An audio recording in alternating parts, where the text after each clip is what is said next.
ഇത് അഞ്ജിതയും ദീപേന്ദു ഭയങ്കര എനർജറ്റിക് ആയിട്ട് രണ്ട് കപ്പിൾസാണ് കേട്ടോ ഇവർ രണ്ടുപേരും. ഇന്ന് ഇവരുടെ പ്രീ വെഡിങ്ങും ബ്രൈറ്റ് വ്യൂ ഒന്നിച്ച് നമ്മൾ ചെയ്യാൻ പോകുന്നത്. എറണാകുളത്തുള്ള വില്ലേജ് കനോപ്പിയാണ് നമ്മുടെ മെയിൻ ലൊക്കേഷനായിട്ട് നമ്മൾ വരുന്നത്. ഇവരുടെ കൂടെ വന്ന ഫ്രണ്ട്സും കസിൻസും ഒക്കെ ഭയങ്കര രസമായിരുന്നു കേട്ടോ. അവരെല്ലാം കൂടെ കൂടിയിട്ട് ഭയങ്കര ആർത്തുടിച്ച് ഭയങ്കര എൻജോയ് ചെയ്തിട്ടാണ് ഇവരുടെ കപ്പിൾ ഷൂട്ടും ഇവരുടെ ബ്രൈറ്റ് വ്യൂ ഒക്കെ നമ്മൾ ചെയ്തേക്കുന്നത്. ജസ്റ്റ് പടങ്ങളൊക്കെ നിങ്ങൾക്ക് കണ്ടു നോക്കാം. അപ്പോൾ അവരുടെ എനർജി ലെവൽ മനസ്സിലാവും.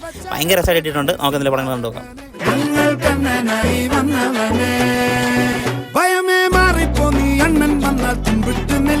இருட்டில் சிட்டி வாழும் ராஜாவுக்கு எல்லாரும் சொல்ல இவனை தொழுவானா என்னும் ஜனத்திடக்க காலம் எடுத்து வச்சால் சொர்க்கம் போலும் மன்னர்